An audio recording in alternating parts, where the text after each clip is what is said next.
Welcome back to KO Stadium here in Sioux Falls on the Augustana campus. Beautiful setting here right in the middle of Sioux Falls for the Rise Above the Region 7-on-7 tournament. Tom Neiman along with Jason Andera and the Midco Sports Network crew. We got a lot of guys with a lot of cameras, a lot of microphones all over the field. Yeah, this event has been fun. It's obviously a little different than you're used to watching for high school football, but the advantages are we've got complete access, a first-time event for the Rise Above the Region 7-on-7, and we hope to bring you many more. This has been a blast. 25-minute halves, and the clock keeps running. Washington has had the ball twice. They've scored twice. Roosevelt on a touchdown pass from Torrin Devricks to Austin Johnson, and now the Warriors back with the football here. Jack Skellhouse, their quarterback, and it's called 7-on-7, but it's really, you've got 5 receivers going against 7 defensive players in essence, don't you? That's exactly right. One of those players is the center, which you don't have to have a true center. You can have the ball snapped however you want to because they're not actually blocking or calling out protections. But it does help to get those reps as a center. But you're right, you have 5 receivers sent out, and you've got to go against a lot of different looks on the defensive side.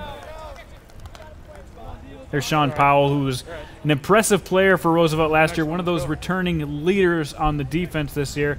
The Roosevelt defense had some problems last year, really got it together by the end of the season. I think they'll start off a lot quicker than they did last year on defense. They're going to be really good at linebacker with Powell, who you just saw there. Andrew Batt is another senior.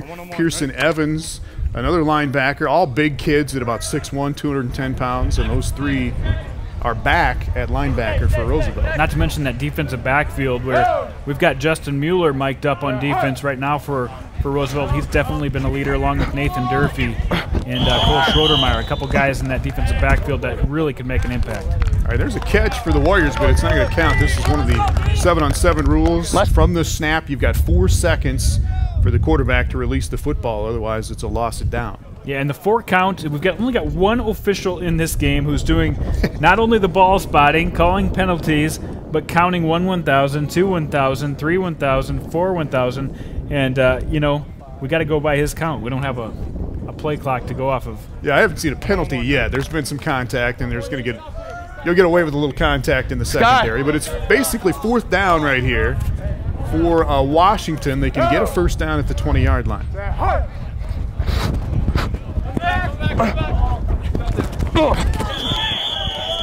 And that is Ty Smith.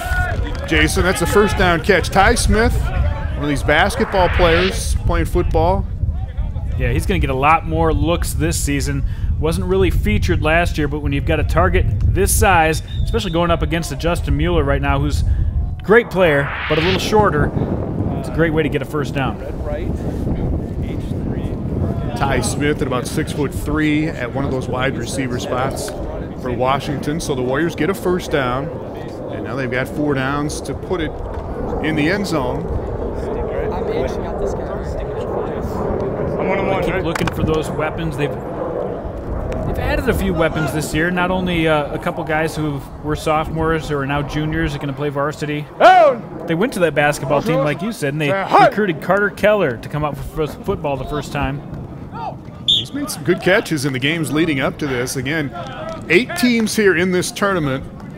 6 from South Dakota and 2 from North Dakota. Had Mandan and Fargo South come down for the first ever Rise Above the Region. Washington beat Pierre, beat O'Gorman, and beat Mandan to get to this championship. And then Roosevelt on the other side beat Yankton and Sioux Falls Lincoln and Fargo South to get to this game. You see the clock ticking there, 25-minute halves. And it's going to be second down for the Warriors. And in case you hear other whistles, there are 3 other games going on right now, 2 on the practice field and 1 on the other side of this field where they're playing out the rest of the final round games.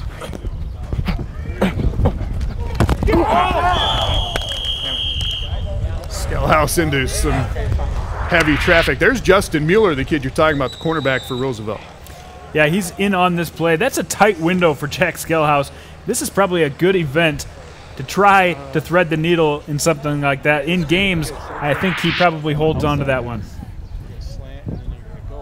Mueller thought he had that one. He probably should have had that one. We have him mic'd up here. I should have had that. Let's see what he has to say about that play. I got hit. I'm 1-on-1. Ready? He got hit. I don't know if he got hit or he did the hitting. Either way, he got a hand on the ball. Say hut. So here you get 4 receivers. Basically, you saw the center and the running back stay in this time, and then the quarterback for Washington. I think that was another 4-second call against Washington, so it's going to be 4th down.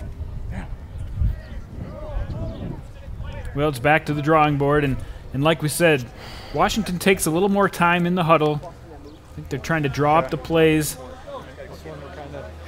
not going no huddle. You see Roosevelt kind of going with that no huddle offense where a little more familiarity between the receivers and the quarterback at this point, but we're still very early. I mean, this is late summer, and they're still putting a lot together. They're getting a huge advantage by running several plays over several different games in the 7-on-7 tournament. It's going to put them ahead once the season starts. I'm 1-on-1. Ready? There is no play clock here. You can take as long as you want. They've taken about 45 seconds here to get this play going, but this is 4th down for Washington. Down. Say hut.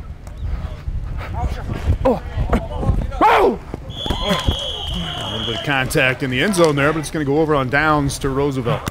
So, yeah, like we said, we're going to take a look at some of the other teams that were here during this 7-on-7, and the next one up, Fargo South. It's not often that you get 2 Division I football players sharing the backfield, but that's exactly what Fargo South has enjoyed over the past few seasons. With James Johannesson and Ty Brooks now participating in fall camps at the University of Minnesota and North Dakota State, the Bruins no longer have that luxury. Last year we had some pretty good running backs that went on to the next level that were pretty influential into our program. So we're going to be a little bit different this year. We got to be a little more ball control and control the line of scrimmage. And, you know, we return a lot of guys up front, which I think will help. Another focus for South will be improving a defense that yielded almost 27 points per game in 2014. They return a lot of talent and athleticism on that side of the football and are installing a new scheme that they believe will make a big difference. Offensively, one significant change comes under center as junior Jack Pfeiffer takes over at quarterback. We're really excited about our quarterback. We got a junior coming in that he's kind of been in the waiting, and he's a strong physical kid, and we expect to be a lot more balanced this year with him, and we bring a good receiving core back, so we think we can be a pretty balanced football team this year. But in the past, you know, we've been so run dominant because we could be, but now we got to be a little more diversified just because of the personnel we're going to put on the field. Backer. Well, Fargo South has been one of those traditional powers in North Dakota. I mean, they reached the Dakota Bowl almost every season. Last year, were upset in the semifinals. Kind of a sour taste to the end of a great season and a great career for James Johannesson and Ty Brooks. But you heard it right there. Troy Mattern ready to throw the ball a little bit, something you don't often hear out of the Bruins. You got to do what you got to do, but Johannesson, as you said, is a freshman at the University of Minnesota. And Ty Brooks moving on to North Dakota State University. But, as you said, you get that feeling that Fargo South, they'll find a way to put it together again and be a contender. Jet Thune again back in. They had that 4-second violation here on this drive. And then this is Mark Stromseth, another senior with a catch for the Riders. Well, just getting back to Fargo South for a second. I mean, when you want to throw the ball, you have to have a quarterback that you have confidence that can do it. Last year, they just didn't need to throw the ball at all, and they really, you know, would attempt 4 or 5 passes a game. This year with Jack Pfeiffer back, I have a feeling that could be a team that could really take off. And we've seen the receiving core out here throughout the day on the 7-on-7, and they've got a lot of guys they can go to, very similar to Roosevelt with a very deep receiving core. They can really spread the ball out. Looking forward to watching Jack Pfeiffer this year. Yeah, it's always fun when the coach says, kind of kid we've been watching for a couple of years now. Now it's his turn. See how the young quarterback does at Fargo South. Jet Thune, that was a nice throw by the senior for Roosevelt. Braden Bull had the catch there, and it was a first down for the Riders. This one, the only sophomore that Roosevelt brought, Peyton Riggs, makes a nice little juke move after the catch. That was nice. He's not a big kid yet, but that's Curtis's kid, and just a sophomore for the Riders. Thune had a man, but incomplete. Going to be third down for the Riders. Like we said, just so many different weapons Roosevelt can go to. We've seen some juniors emerge this year, but Tyler Van Voorst, maybe one of the best players in the entire state at receiver, is probably their #1 option with Jamal Abu-Saifi in there. Just a lot of different guys that they can go to.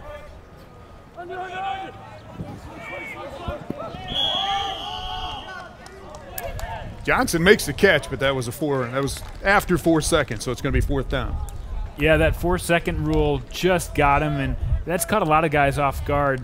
And that's about the time you get to throw the ball with a good offensive line, with a good penetration. You like to get 4 seconds. In fact, if you get 4 seconds, sometimes that's really a benefit. A lot of times your offensive line will give you 3 seconds. But both these teams have good offensive lines, by the way. And see what Thune can do. That was a really good throw to the outside corner that time, and the catch by Johnson. But fourth down here for the Riders. And that is too long. That's Buller again. But Roosevelt's going to turn it over on downs here. All right, 12-6 Washington. 5 minutes to go here in the first half of this 7-on-7 championship. Let's take a look at the O'Gorman Knights, Jandy. Yeah, the O'Gorman Knights, a team that have made it to the semifinal year after year. Can they get a little farther? Let's check it out. After the 2014 season ended with the semifinal loss to the eventual state champion, the Lincoln Patriots, the O'Gorman Knights are looking to get back to the state championship game for the first time since 2010. Where Lincoln's kind of dominated the last couple of years, and I think the rest of us are trying to catch up, and I think this year you're going to see things a little more even. One thing that is going to help the Knights get back to that state championship game is the veteran leadership they have returning. Well, we've got some experience back, particularly at the skill positions. You know, we've got pretty much all of our running backs back, all of our defensive backs, all of our linebackers. So it's an unusual year for us to have that many kids that have had some playing experience. With that experienced group returning, including 3-year starting quarterback Luke Fritsch, there isn't just one single guy the Knights have to rely on. And you know, it helps. In high school, you rarely bring back a lot of players with experience. You kind of play seniors every year. So this is a little unusual for us to have that many kids back that have had playing experience. Defensively, the Knights' back seven should be their strength. While the skill positions return on both sides of the ball for the Knights, they need to develop a presence in the trenches. And we've got to find some linemen, D-line and O-line. We graduated all those kids, so we're going to have to find some players there. So yeah, you can tell Sioux Falls O'Gorman Knights have a lot of talent at the top, especially at those skill positions. But the big question, and it's been a question since we've been talking about depth, do they have enough depth up front? Do the big guys have enough if there's a couple injuries to overcome some of the big lines that you see with Roosevelt and Washington and even Lincoln? And that's always been the question over the last few seasons. That's why they've just made it to the semifinals. Do they have enough to take it to be a championship contender this year? That's the question. Because they do have some of the best skill players in the state, in Fritsch and Jack Perry. All right, Dodie McQuinja in the running backfield back again. You know, that's just the tip of the iceberg. They've got a lot of guys they can pass to on that offense. They are going to be missing Boston Bauer, one of their key components in the backfield, but still a lot of guys to take the ball this season. All right, winding down the first half here in the 7-on-7 rules. You can play 20 or 25-minute halves. They play 25-minute halves here. Yeah, they actually started playing 20-minute half and bumped it up to 25. In this inaugural rise above the region. Jack Skellhouse from about the 36-yard line and right into the hands. Justin Mueller takes it back about 5 yards for the touchdown. That's 6 right there. Yeah, nobody in his way down to the 40-yard line, and that time Mueller just jumps the route. One of the best 6 right there. players, one of the best instincts that you're going to see in high school football belongs to Justin Mueller. He's 5'9", but really has great ball skills, read the route perfectly, and took it back to the 40, no problem. All right, Curtis Riggs runs the Riggs Football Academy. And what is the Riggs Combine, Jason? Yeah, back in May, they brought some of the best athletes from around the area all together in one place for coaches to take a look. Here's a little in-depth profile on the Riggs Combine. If you have dreams of playing college football, the Riggs Power High School Football Combine has become the place to showcase your athleticism in the region. For the second year, over 130 athletes from South Dakota, Minnesota, and Iowa descended on Sioux Falls last May to impress regional college coaches. Opportunity to help the coaches and get the kids in front of them, and then allow the kids to be able to showcase their athleticism, things that they really can't do on the field, but would be able to come and impress the regional coaches. Several coaching staffs from around the area were in attendance, with coaches from the FCS to NAIA level getting a first-hand look at the talents in the area. There's only so much you can evaluate off of film, but to be able to see them in person, see them moving around, see them competing against other kids their age, it's awesome for us. Athletes were split into position groups and tested in several different categories, including speed drills like the 40-yard sprint and the pro agility with electronic timing. Players were also graded in the vertical jump and the bench press. The event continues to benefit players who have college football dreams at any level. I would say, we have a mix of about every level. I mean, there's some 1AA kids here, there's a lot of Division II kids here, and then there's some NAIA kids here. But, last year we had 47 of the 51 juniors going to be seniors that are now assigned to play college football, and we would expect that to grow this year. A wide variety of athletes excelled at this year's Combine. Here are a few of the best marks, starting with the 40-yard sprints. Dodie McQuinja posted the top time, with Dylan Burns and Riley Van Wy also coming in at a sub 4.7-second mark. In the bench press, athletes had the choice of putting up 225 or 185 pounds. Here are the top reps from the 225 Class 1. Marquez lapped the competition with 19 reps, while Zach Strand put up the most for a South Dakota athlete. Notice Dodie McQuinja, by the way, the only athlete to put up a top mark in both the 40 and the bench press. Finally, the vertical jump had some familiar names on the leaderboard. Dylan Burns led the way with a 34-inch mark, while quarterbacks Luke Fritch and Josh Rands were close behind. Sioux Falls athletes made up a majority of this list, with nearly every school in the city represented. All right, Jason, a lot of the kids that were at that Combine, here's some of the top prospects from the state of South Dakota this year. Yeah, some of these kids were at the Combine, some weren't. One that was not at the Combine, who everybody's talking about, is at the top of this list right here. Matt Farniak, of course, has two brothers playing big-time college football. He's going to be playing big-time college football next year. He's narrowed his choices down to 4, but he wants to take the trips to find out which one matches up the best with him. And then the rest of this list, we're looking at FCS players, we're looking at D2 players. A guy that's signed already, Cannon Nelson from Mitchell, doesn't have a great supporting cast, but has already made that verbal commitment to SDSU as a quarterback next year. Ethan Roth already made the verbal commitment to University of South Dakota as a big defensive tackle. The rest of this list, we could go down individually, but they're all going to find places in either FCS programs or big D2 programs in the area. All right, a couple of Brookings kids on that list as well. We'll see what the Bobcats have this year when they open up against Yankton here in a couple of weeks. Just a lot of great different guys at different positions. You see like Luke Fritch and Jack Skellhouse listed as DBs. They're more college prospects at DBs, even though they're playing quarterback today in the 7-on-7 competition. Warriors got it back, tied up at 12 now after that interception returned for 6 by Justin Mueller for Roosevelt, and Skellhouse. No. It off, wouldn't be a catch anyway, but another 4-second violation. Up in North Dakota, Jason, some of the top prospects in high school football this year. Well, you look at the North Dakota list, and one thing that really sticks out is the number of linemen. And this is something that North Dakota State has really made their hay on recruiting in-state linemen. And you see a ton of them right here. Quinn Allo from Lemoore, Litchfield, Marion, Jaden Gunville out of Des Lacs, Burlington, Zach Kubas from Dickinson, and Dustin Weeks from West Hope, Newburgh, Glenburg. Big guys, and I didn't mention also Michael Kelly from Oaks. Big guys that will be getting looks at that FCS level. And then the one top guy who's already made a verbal commitment, Braden Lund, the tight end out of Minot. He just runs some crazy combine numbers. He's got that great combination of power and speed, and has already declared to play with the Bison next year. A great get for them. Although the University of North Dakota traditionally recruits very well out of Minot, NDSU stole Braden Lund. All right, back on the field. 2 minutes to go here. First half of the 7-on-7 championship game. Washington Roosevelt trying to flood it to the right side. And that is Justin Mueller again. He thinks he's in.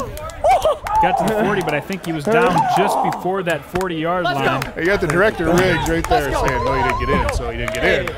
I see you, babe. But it is a 3-point interception for Mueller, and Roosevelt will get the football here, I presume. Hey, J_7. Yeah, great read once again. And this guy just turns up wherever the ball is. He just works hard and has great instincts. It just goes to show it's not how tall you are as a defensive back. So much more goes into the position. All right, that makes it 15-12, and now Roosevelt will get the football. That is Tyson John on the dump down there. 5'8", 185 pounds packed in there for Tyson John. Here's that interception again by Mueller. That one maybe a little underthrown, but what an athletic play. And then to take it back down to the 40, you see right there, he is down right before the 40-yard line. So the offense takes over. No matter what, the offense takes over at the 40, by the way. No matter how far you run it back. So back-to-back interceptions by Justin Mueller for Roosevelt. Put the Riders in the lead. That is a penalty. That's the first penalty I've seen. Procedure here. And this can be the last play of the first half. And it's broken up. Jack Stelhaus defensively for the Warriors. He's going to get some looks as a college defensive back, it sounds like. And we hit the half with Roosevelt up 15-12. Yeah, an impressive first half. You've seen the ball shuffled around to several different receivers in a close game, just as we expected. I think we're in for a treat in the second half, but we've got a lot more coverage on the 7-on-7 Rise Above the Region tournament coming up. All right, coming up, we've got cameras and microphones all over the football field. Hey, here's a little taste. Here, you can jog out the field. Okay. I'm on camera, so I got to make sure you're jogging out the field. You got those nice sunglasses. You can jog out the field. Some of the sounds from the field and previews of Pierre and Sioux Falls, Lincoln when we come back. This varsity sports presentation of Rise Above the Region 7-on-7 on Midco Sports Network is presented by Sanford Orthopedics and Sports Medicine, Riggs Premier Football Academy, and Mid-Continent Communications.